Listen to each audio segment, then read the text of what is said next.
So, hello guys, how are you? Uh, in this lecture, we will learn about callback. Callback जो है ये topic जो है interview में बहुत ही ज़्यादा पूछा जाता है। मतलब 99% पॉसिबिलिटीज रहती है कि अगर आप जावास्क्रिप्ट डेवलपर और नोड.जेएस डेवलपर के लिए अप्लाई करते हैं, वहाँ पे कॉलबैक क्या होता है, ये डेफिनेटली ही पूछा जाता है। मतलब 99% पॉसिबिलिटीज रहती है कि कॉलबैक आपको पूछा जा सकता है। So in this lecture, we will learn about callback in details. Okay, so don't worry about it. You will get everything about callback. Okay, so let's start. So callback का start करने से पहले हम देखते हैं कि इसकी नीड क्यों पड़ी हमें जावास्क्रिप्ट में, हमें इसका जरूरत क्यों पड़ा कॉलबैक। फिर हम कॉलबैक की डेफिनेशन ये सब चीज पढ़ेंगे, ठीक है। पहले हम इसका नीड क्यों पड़ी जावास्क्रिप्ट नोड.जेएस में वो देखते हैं, ठीक है। तो उसके पहले हमें asynchronous and synchronous nature, asynchronous and synchronous, okay, ये दोनों समझना पड़ेगा कि असिंक्रोनस नेचर क्या होता है एंड सिंक्रोनस नेचर और क्या होता है प्रोग्रामिंग लैंग्वेज में, ठीक है। तो पहले हम देखते हैं सिंक्रोनस, ओके। पहले हम देखेंगे सिंक्रोनस क्या होता है, ठीक है। सिंक्रोनस क्या होता है कि blocking, okay. Synchronous means in simple terms हम यूज करते हैं blocking, okay. Synchronous means blocking. Blocking means क्या हो गया कि अगर जैसे एग्जांपल अगर हम ले ले कौन सा सिंक्रोनस नेचर कौन कौन से प्रोग्रामिंग लैंग्वेज है, फॉर एग्जांपल जावा हो गया, सी हो गया, सी प्लस प्लस हो गया, ये सब क्या है सिंक्रोनस नेचर के, मतलब ब्लॉकिंग नेचर के हैं।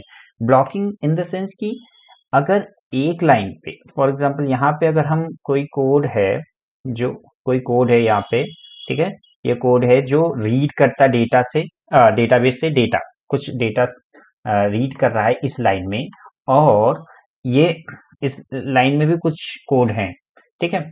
तो क्या करेगा इस कोड को, फॉर एग्जांपल ये कोड ले रहा है 1 मिली सेकेंड, ठीक है, रीड करने के लिए। तो क्या होगा ये और दोनों कोड जो है, दोनों लाइन कोड क्या है, वो इंडिपेंडेंट है। फॉर एग्जांपल दोनों इंडिपेंडेंट मतलब इससे कोई डिपेंडेंट नहीं है, ठीक है, दोनों लाइन। तो क्या होगा फिर भी क्या होगा, ये कोड जब एग्जीक्यूट करेगा, अगर ये कोड एग्जीक्यूट कर रहा है, ये लाइन ऑफ कोड एग्जीक्यूट कर रहा है, तो क्या करेगा इसके नीचे के जितने भी कोड है, ठीक है, जितने लाइन से उसको क्या करेगा ब्लॉक कर देगा। मतलब कि इसका डेटा जब तक नहीं आएगा रीड करके तब तक इसको चलने नहीं देगा, इवन दे आर इंडिपेंडेंट। तो ये ब्लॉक कर दे, that's why it's a blocking, okay. और सिंक्रोनस नेचर ये जावा में होता है, सी में हो गया, सी प्लस प्लस में हो गया, ठीक है। तो ये सब में क्या होता है सिंक्रोनस नेचर होता है, मीन्स एक लाइन कंप्लीट हो जाता है तभी दूसरी लाइन पे अलाउ करता है एग्जीक्यूट करने के लिए, राइट। तो ये हो गया। तो इससे ड्रॉबैक क्या है, अगर डिपेंडेंट है तो it's okay fine, because dependent है जब तक यहाँ का डेटा रीड नहीं होता तब तक यहाँ पे हम यूज नहीं कर सकते, ठीक है, इस लाइन में। बट अगर दोनों कोड क्या है, दोनों लाइन क्या है इंडिपेंडेंट है, मतलब ये कुछ और कर रहा है, ये लाइन कुछ और कर रही है, मतलब दोनों लाइन से कोई मतलब ही नहीं है, ठीक है। तो क्या है क्यों ये वेट करे इसके लिए, है ना, ये तो एग्जीक्यूट कर सकता है, इट कैन। तो क्या होता है ये ड्रॉबैक है, मतलब तो स्लो हो जाता है हमारा एप्लीकेशन, क्या हो जाता है स्लो हो जाता है। तो इसका सोल्यूशन क्या निकला हमारा, हमारे पास क्या है असिंक्रोनस नेचर, ठीक है, asynchronous behaviour, right. Asynchronous behaviour में क्या होता है, असिंक्रोनस में क्या होता है कि non blocking, in simple terms हम कर सकते हैं नॉन ब्लॉकिंग, ठीक है। नॉन ब्लॉकिंग, नॉन ब्लॉकिंग में क्या होता है कि यहाँ पे जैसे कोड अगर डेटा रीड कर रहा है डेटाबेस से, और ये जो है क्या इंडिपेंडेंट है, ये कोड क्या है इंडिपेंडेंट, क्या करेगा असिंक्रोनस नेचर में क्या होगा कि ये अलाउ कर देगा इसको भी साथ साथ एग्जीक्यूट करने के लिए, मतलब ब्लॉक नहीं करेगा। ये अगर एग्जीक्यूट कर रहा है ये लाइन, तो उसके नीचे एक लाइन को भी वो क्या करेगा अलाउ करेगा एग्जीक्यूट करने के लिए, मतलब पैरेलली सभी लाइन एग्जीक्यूट कर सकते हैं, राइट। तो ये है असिंक्रोनस नेचर। बट इसमें ड्रॉबैक क्या है, अगर एग्जांपल अगर हम ले तो क्या है नोड.जेएस, नोड.जेएस क्या है असिंक्रोनस नेचर का है, ठीक है। तो ये नोड.जेएस में असिंक्रोनस नेचर का होता है, ठीक है। तो बट इसका ड्रॉबैक क्या है? ड्रॉबैक ये है कि अगर ये असिंक्रोनस नेचर का है तो इसका ड्रॉबैक ये है कि फॉर एग्जांपल अगर ये लाइन जो है डिपेंडेंट है इस लाइन से, ठीक है, तो क्या होगा? बट असिंक्रोनस नेचर में क्या होता है, ये ब्लॉक ही नहीं करेगा, दूसरी लाइन को ब्लॉक नहीं करे, पैरेलली एग्जीक्यूट करेगा। तो ये अगर ये लाइन जो है, फर्स्ट लाइन जो है, वो डेटा रीड कर रहा है डेटाबेस से, और ये कुछ टाइम ले रहा है रीड करने के लिए, ठीक है, डेटा आने के लिए कुछ टाइम लेगा, but in the same time क्या कर रहा है यहाँ पे, वो डेटा को यूज मतलब, या अगर प्रिंट कर रहे हैं, फॉर एग्जांपल अगर हम प्रिंट कर रहे हैं यहाँ पे इस लाइन में, तो क्या करेगा? अनडिफाइन आ जाएगा। क्यों? बिकॉज ये डेटा हमारा आया ही नहीं तब तक, ये इसको अलाउ कर दिया एग्जीक्यूट करने के लिए, तो क्या हो जाएगा? अनडिफाइन आ जाएगा, ठीक है। तो ये हमारा दूसरा लाइन अनडिफाइन, तो ये ड्रॉबैक है। मतलब ये सोल्यूशन क्या है इसका, कि इसको वेट कराए, मतलब लाइक सिंक्रोनस नेचर का रहना चाहिए। अगर डिपेंडेंट इंडिपेंडेंट है, अगर हमारा कोड इंडिपेंडेंट है तो क्या होगा कि इंडिपेंडेंट है तो वो असिंक्रोनस नेचर है चलेगा, बट डिपेंडेंट है कोड अगर, तो उसको एज अ डिपेंडेंट है अगर, तो क्या होना चाहिए? वो सिंक्रोनस नेचर में चलना चाहिए, मीन्स उसको वेट करना चाहिए, ठीक है, उसको वेट करना चाहिए कि जब तक डेटा हमारा आ ना जाए तब तक ये एग्जीक्यूट, नेक्स्ट लाइन एग्जीक्यूट नहीं करना चाहिए। और जो इसके फॉर एग्जांपल इसके बाद कोई भी कोड हो डिपेंडेंट नहीं है, तो ये ओनली डिपेंडेंट है, ठीक है, इससे तो क्या इसको वेट करे, बाकी को हैज इट इज, मतलब पैरेलली एग्जीक्यूट कर सकते हैं, जो डिपेंडेंट नहीं हो वो पैरेलली एग्जीक्यूट कर सकते हैं, तो नो प्रॉब्लम। सही, दिस इज असिंक्रोनस। तो सोल्यूशन मैंने बताया क्या है कि अगर for example reading data from database dB, ये लाइन, और सेकेंड लाइन क्या है? कंसोल कर रहा है उस डेटा को, फॉर एग्जांपल, ठीक है, उस डेटा को कंसोल कर रहा है। तो क्या हो रहा है, प्रॉब्लम क्या हो रहा है कि अ, ये सेम टाइम दोनों एग्जीक्यूट हो जा रहे हैं, बट ये तो क्या करेगा, यहाँ पे अनडिफाइंड हो जाएगा, ठीक है, अनडिफाइंड, ये अनडिफाइंड प्रिंट करेगा, बिकॉज ये वेट ही नहीं करेगा इस डेटा को, डेटा के लिए, ठीक है। तो इसका सोल्यूशन क्या है, इसको जो अगर डिपेंडेंट है कोड तो इसको वेट करना चाहिए, ठीक है, इसको रोके रखना चाहिए कि ठीक है, वेट करो जब तक डेटा हमारा आ ना जाए, ठीक है। तो इसको हम कैसे अचीव कर सकते हैं, ये मतलब एक तरह से हम बोल सकते हैं इसको कैसे सिंक्रोनस बना सकते हैं, राइट। हमारा असिंक्रोनस को हम कैसे सिंक्रोनस बिहेवियर में ला सकते हैं, ये इसको, इसके लिए हमारे पास तीन सोल्यूशन है यहाँ पे, we have three solution in Node js. पहला सोल्यूशन है क्या? कॉल बैक, ठीक है। दूसरा सोल्यूशन है क्या? प्रॉमिस, ठीक है। एक कॉन्सेप्ट है नोड.जेएस में प्रॉमिस, ये भी बहुत ही इंपॉर्टेंट है, सो हम इसको प्रॉमिस को हम अलग वीडियो में कवर करेंगे। तीसरा है असिंक एंड अवेट, ठीक है, इसको भी हम कवर करेंगे नेक्स्ट वीडियो में। तो ये तीन हमारे पास सोल्यूशन है, इसको मीन्स सिंक्रोनस बिहेवियर, अगर डिपेंडेंट है हमारा कोड है तो इसको सिंक्रोनस बनाने के लिए, मीन्स वेट करे जब तक हमारा, वो लाइन वेट करे जब तक हमारा डेटा अवेलेबल ना हो जाए, ठीक है। तो तीन सोल्यूशन, तो इस वीडियो में हम क्या पढ़ेंगे? ओनली कॉल बैक पढ़ेंगे, राइट। सो हम फर्स्ट कॉल बैक ओनली पढ़ेंगे, और अदर वीडियोज में हम प्रॉमिस कवर करेंगे, then async and await cover करेंगे, राइट। तो आपको समझ में आ गया होगा कि कॉल बैक कहाँ हमें जरूरत पड़ेगी, मीन्स पहला क्वेश्चन यही रहेगा कि हम कॉल बैक का यूज नोड.जेएस में क्यों करते हैं, right, why we use callback in Node js, right. So you can means explain कि हम कॉल बैक नोड.जेएस में क्यों यूज करते हैं, right, what is important of call back. So now we will see about definition of callback, right? Definition क्या है? Callback is a function. So here callback is a function. तो callback क्या है? एक function है, normal function है, which callback is a function which we can pass as an argument, okay, which we can pass as an argument, and that function will be called after getting data or happen some event, अगर आपको definition समझ नहीं आया तो don't worry, मतलब ये only definition, अगर इसके बाद हम समझेंगे कि डेफिनेशन का मीनिंग क्या है, ये क्या बोलना चाह रहा है। Call back is a function which we can pass as an argument. So argument means क्या होता है कि आर्गुमेंट मीन्स फंक्शन में जो हम पैरामीटर पास करते हैं ना, तो वो आर्गुमेंट मीन्स कॉल बैक एक फंक्शन है, नॉर्मल फंक्शन, जो उसको हम एज एन आर्गुमेंट, मतलब जैसे हम वेरिएबल पास करते हैं ना फंक्शन में, वैसे यहाँ पे भी एक कॉल बैक फंक्शन को भी हम पास कर सकते हैं एज एन जावास्क्रिप्ट में। तो ये call back is a function which we can pass as an argument. और क्या है कि फंक्शन, और दैट फंक्शन मीन्स, वो तो हम डेफिनेशन फंक्शन कॉल पास करें, तो वो फंक्शन कब कॉल होगा, जब हमारा डेटा अवेलेबल हो जाए, कोई डेटा हमने रीड करने के लिए गया है, वो डेटा अवेलेबल हो तब कॉल करे। ठीक है, या तो कोई इवेंट हैपन हो, मीन्स जैसे कोई बटन क्लिक करे या कुछ माउस ओवर हो, तो तब वो कॉल करे।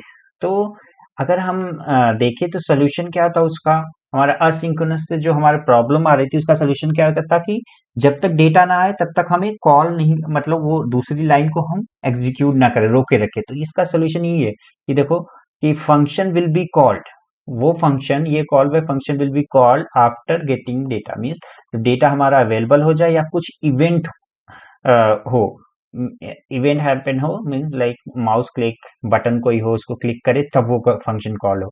तो इस टाइप का call back. So call back is a function which we can pass as an argument. That function will be called after getting data or happen some event.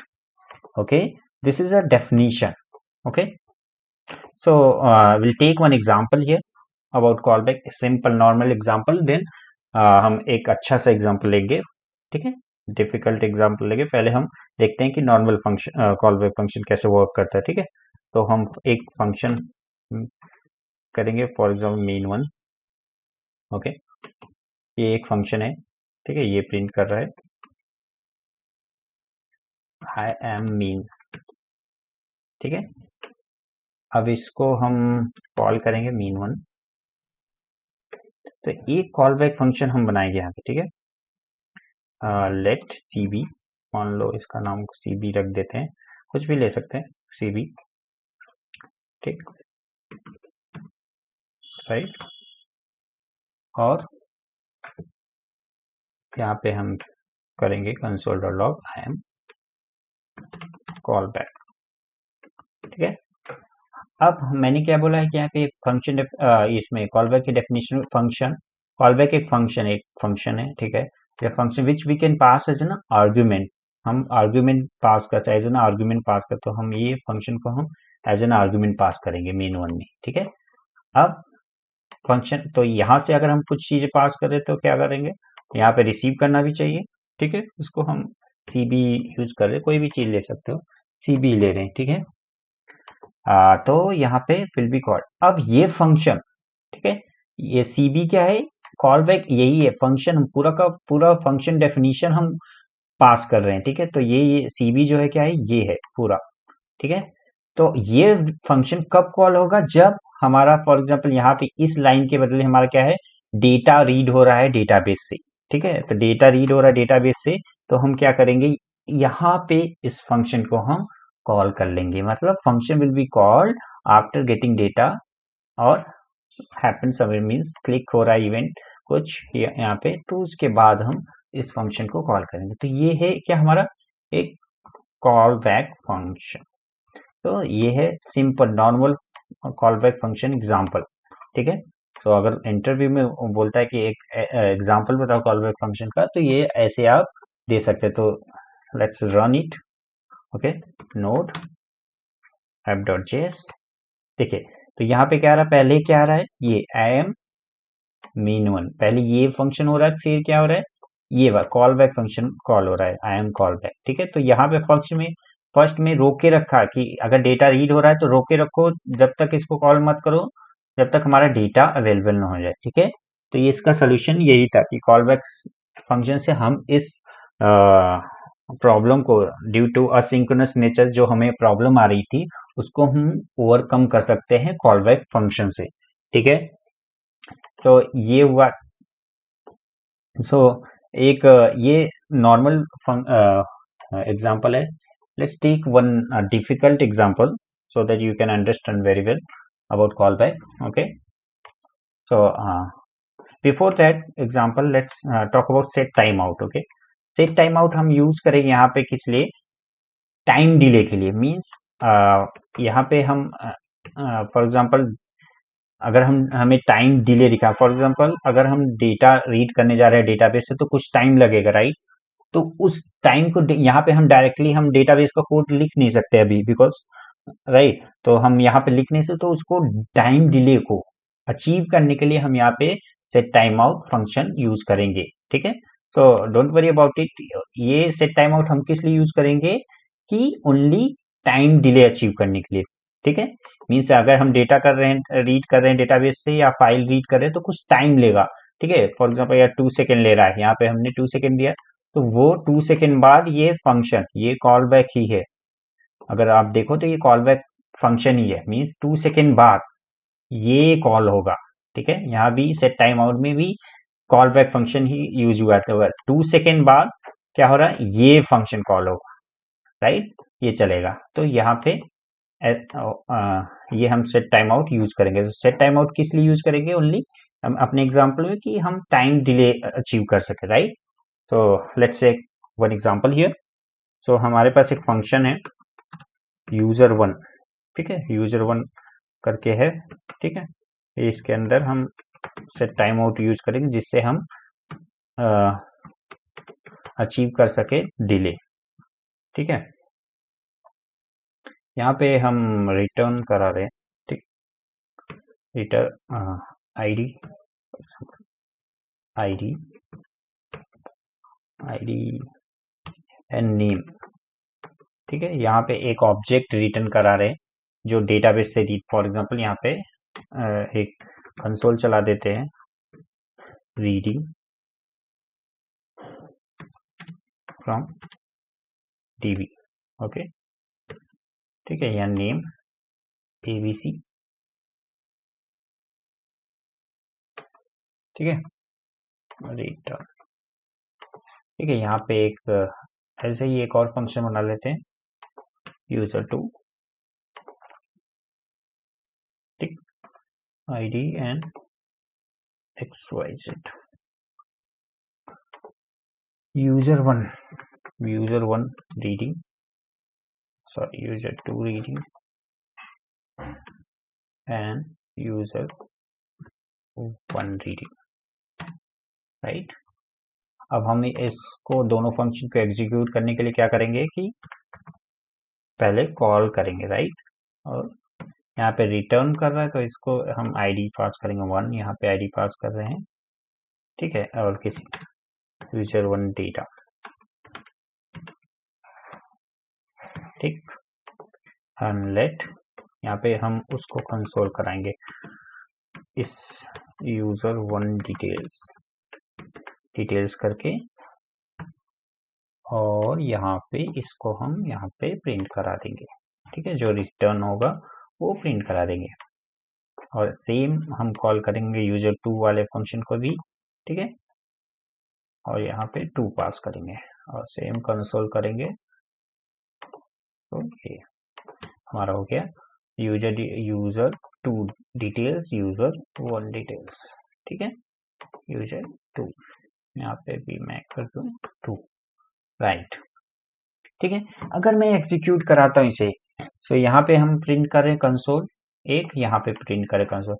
So can you tell me what will be the output of this, मतलब user one detail और user two details क्या print करेगा। Pause करो ये video को और comment box में लिख दो कि आउटपुट क्या होगा। ठीक है, तो गेस करो जल्दी से। ठीक है, और सो लेट्स एग्जीक्यूट दिस कि क्या आउटपुट आएगा।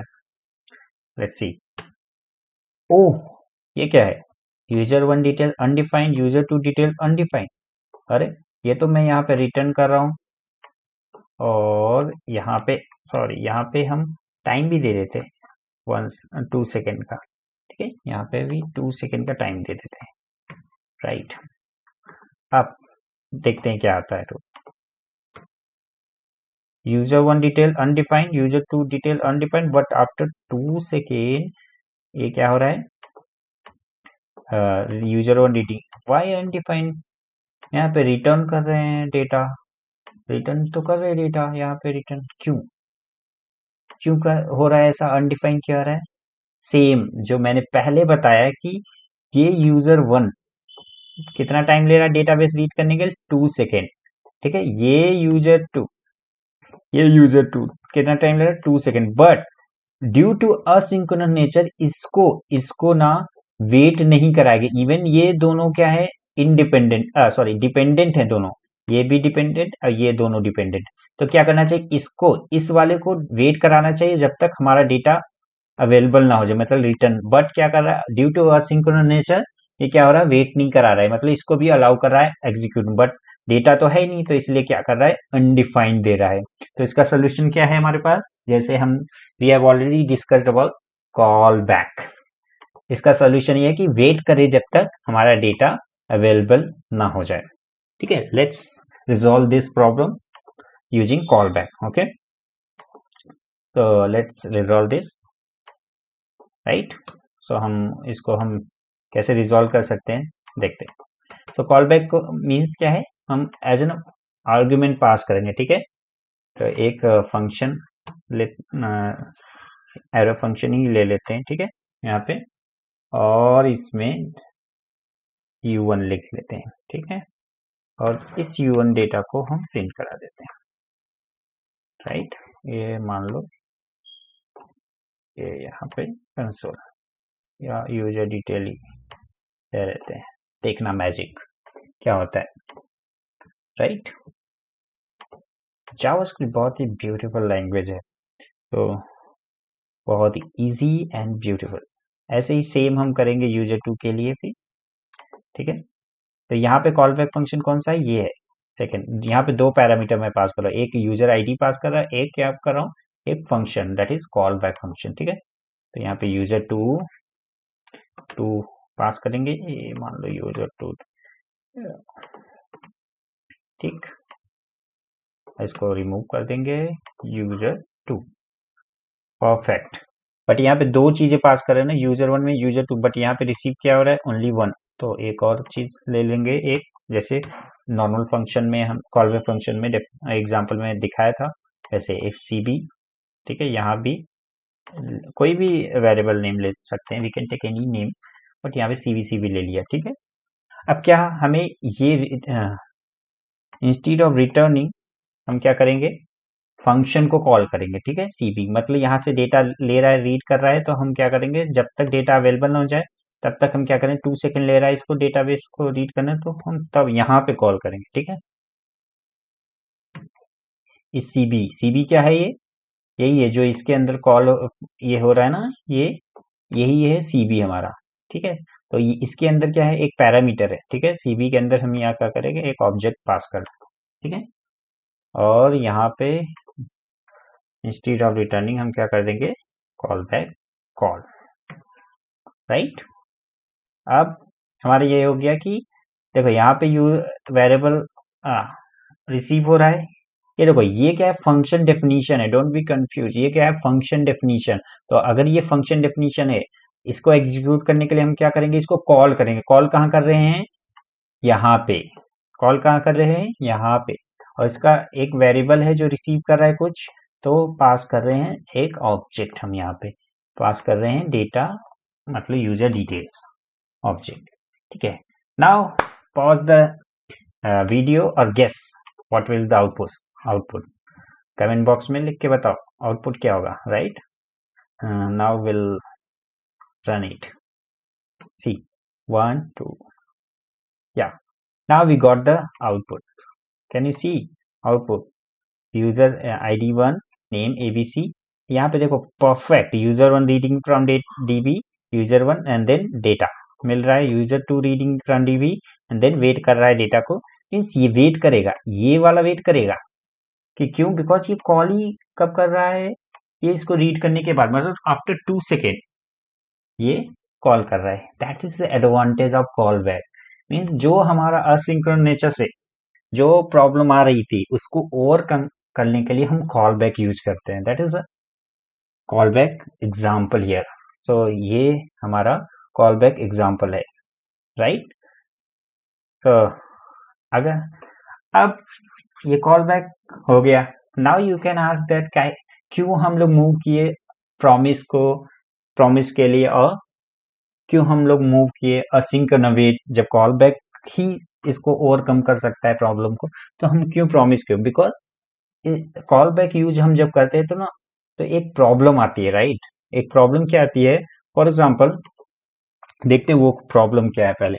ठीक है, ड्रॉबैक क्या है कॉल बैक यूज करने का, राइट।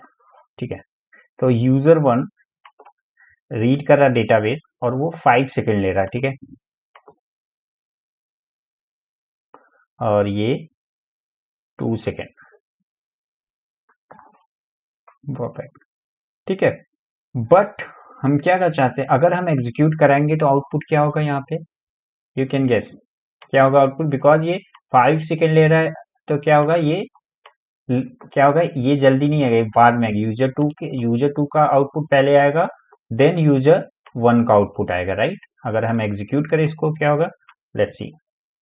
पहले यूजर टू का आया, ठीक है, पहले यूजर टू का आया, देखो, पहले यूजर टू का आया, देन यूजर वन का आया डेटा, ठीक है।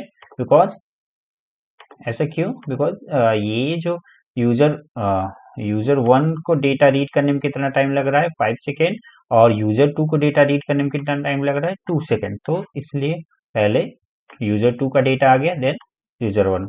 बट मैं चाहता हूं कि यहाँ पे पहले भले ही इवन ये यूजर टू 2 सेकेंड में ही रीड कर रहा है, बट आई वॉन्ट दैट कि पहले यूजर वन का ही डेटा हमें दिखे। इवन ये मोर टाइम ले रहा है as compare to user two, then also I want कि ये यूजर वन पहले आए।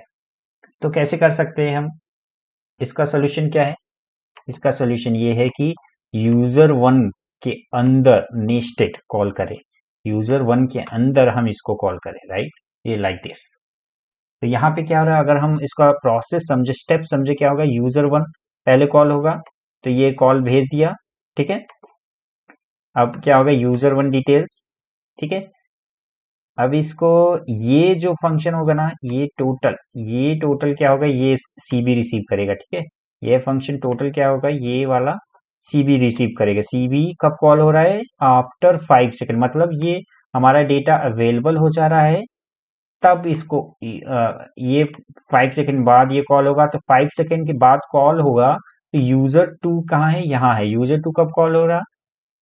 ये यहाँ पे, ठीक है। तो let's see what will the output, कौन पहले आता? देखिए, पहले क्या है, यूजर वन, और फिर यूजर टू, मीन्स जो हम चाहते थे वो क्या है, वही आया।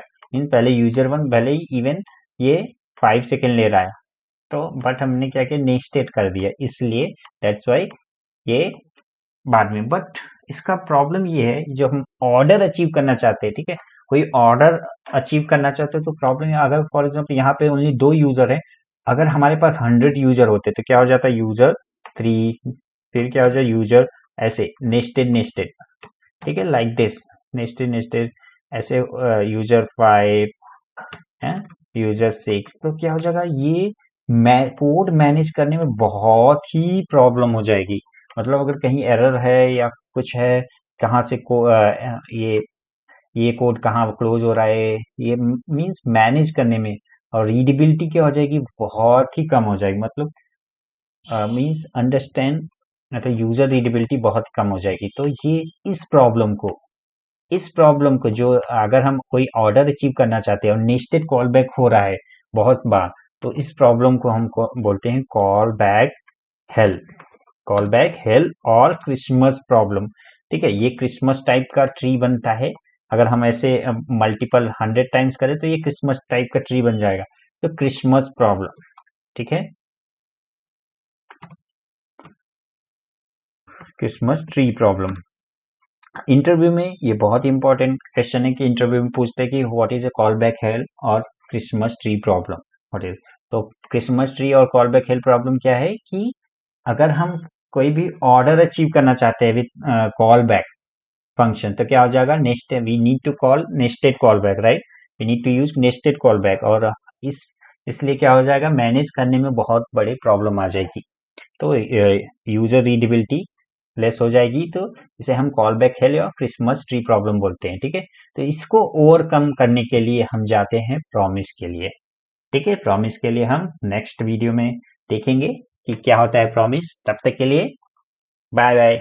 और अगर आपको पसंद आए तो लाइक करिएगा और सब्सक्राइब तो जरूर करिएगा नेक्स्ट वीडियो के लिए। Thank you, bye bye.